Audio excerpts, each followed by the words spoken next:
اعوذ باللہ من الشیطان الرجیم بسم اللہ الرحمن الرحیم السلام علیکم ورحمۃ اللہ وبرکاتہ۔ ناظرین گرامی، ایمان فروز واقعہ یہ ایک ہاتھ لمبا، ایک ہاتھ چوڑا اور چکور پتھر تھا جو ہمیشہ حضرت موسیٰ علیہ السلام کے جھولے میں رہتا تھا۔ اس مبارک پتھر کے ذریعے حضرت موسیٰ علیہ السلام کے دو معجزات کا ظہور ہوا، جن کا تذکرہ قرآن مجید فرقان حمید میں بھی ہوا ہے۔ اس پتھر کا پہلا معجزہ، پہلا عجیب کارنامہ جو در حقیقت حضرت موسیٰ علیہ السلام کا معجزہ تھا، وہ اس پتھر کی دانش مندانہ لمبی دوڑ ہے،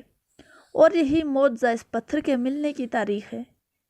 اس کا مفصل واقعہ یہ ہے کہ بنی اسرائیل کا یہ عام دستور تھا کہ وہ بالکل ننگے بدن ہو کر مجمع عام میں غسل کیا کرتے تھے، مگر حضرت موسیٰ علیہ السلام اس قوم کے ایک فرد تھے اور گو کہ اسی ماحول میں پلے بڑے تھے،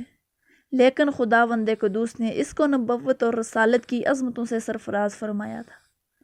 آپ کی عظمت نبوت بھلا اس حیات سوز بغیرتی کو کب گوارا کر سکتی تھی؟ آپ بنی اسرائیل کی اس بے حیائی سے سخت نالاں اور انتہائی بیزار تھے، اس لیے ہمیشہ یا تو تنہائی میں یا تہبند پہن کر غسل فرمایا کرتے تھے۔ بنی اسرائیل نے جب یہ دیکھا کہ آپ کبھی بھی ننگے ہو کر غسل نہیں کرتے، تو ظالموں نے آپ پر بہتان لگا دیا کہ آپ کے بدن کے اندرونی حصہ میں یا تو برس کا سفید داغ ہے یا کوئی ایسا عیب ضرور ہے کہ جس کو چھپانے کے لیے وہ کبھی برہنہ نہیں ہوتے۔ تو ظالموں نے اس قدر اعلان اور چرچا کر دیا کہ ہر کوچے بازار میں اس کا پروپگنڈا پھیل گیا۔ اس مکروہ تہمت کی سورش کا حضرت موسیٰ علیہ السلام کے قلب و نازک پر بڑا صدمہ اور رنج گزرا،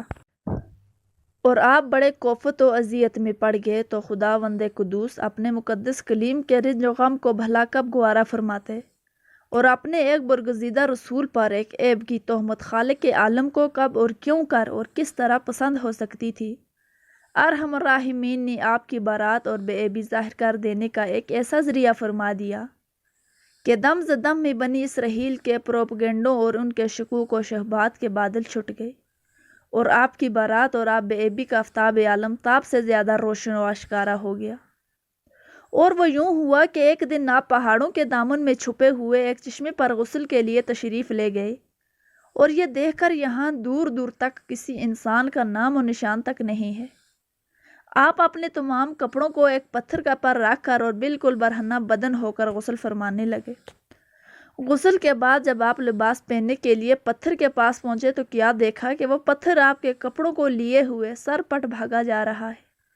یہ دیکھ کر حضرت موسیٰ علیہ السلام بھی اس پتھر کے پیچھے پیچھے دوڑنے لگے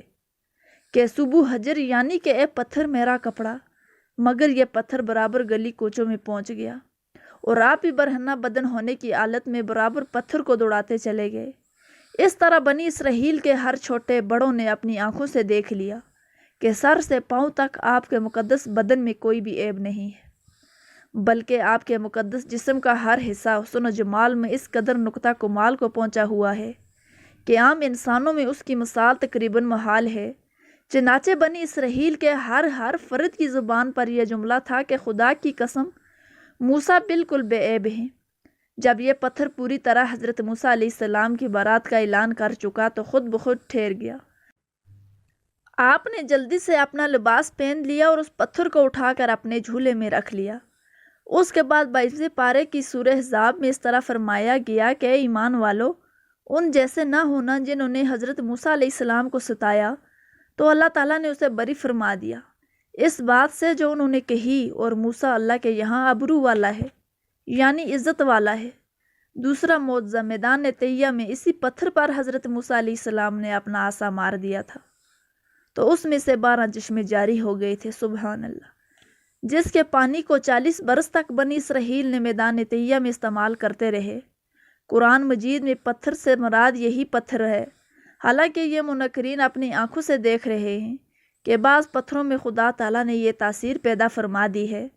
کہ وہ بال موڑ دیتے ہیں، اور بعض پتھروں کا اثر یہ ہے کہ وہ سر کو تیل اور ترش بنا دیتے ہیں، اور بعض پتھروں کی خاصیت یہ ہے کہ وہ لوہے کو دور سے کھینچ لیتے ہیں، اور بعض پتھروں سے موذی جانور بھاگ جاتے ہیں۔ بعض پتھروں سے جانوروں کا زہر اتر جاتا ہے، اور بعض پتھر دل کی دھڑکن کے لیے تریاک ہیں، یعنی کہ دل کی دھڑکن کے لیے فائدہ مند ہیں، توڑتے نہیں۔ بعض پتھروں کو آگ جلا نہیں سکتی اور نہ گرم کر سکتی ہے، بعض پتھروں سے آگ نکل پڑتی ہے، اور بعض پتھروں سے آتش فشاں پھٹ پڑتا ہے۔ تو خود جب خداوند قدوس نے پتھروں میں کئی قسم کے اثرات پیدا فرما دیے ہیں تو پھر اس میں کون سی خلاف عقل اور محال بات ہے کہ حضرت موسیٰ علیہ السلام کے پتھر میں یہ اثر اللہ تعالیٰ نے بخش دیا اور اس میں یہ ایک خاصیت عطا فرما دی گئی کہ وہ زمین کے اندر سے پانی جذب کر کے چشموں کی صورت میں باہر نکلتا رہے، یا اس پتھر میں یہ تاثیر ہو کہ جو ہوا اس پتھر سے ٹکراتی ہو وہ پانی بن کر مسلسل بہتی رہے۔ یہ خداوند قادر و قدیر کی قدرت سے ہر کوئی بحید محال نہ خلاف عقل، لہٰذا اس معجزہ پر ایمان لانا ضروریات دین میں سے ہے اور اس کا انکار کرنا کفر ہے۔ تو پیارے دوستو، امید کرتی ہوں کہ ہماری آج کی ویڈیو آپ کو پسند آئی ہوگی۔ اگر ویڈیو پسند آئی ہے تو ویڈیو کو لائک کریں اور چینل کو سبسکرائب کریں تاکہ اس طرح کی اور بھی مزید معلوماتی ویڈیو آپ کے لیے لا سکیں۔ اللہ حافظ۔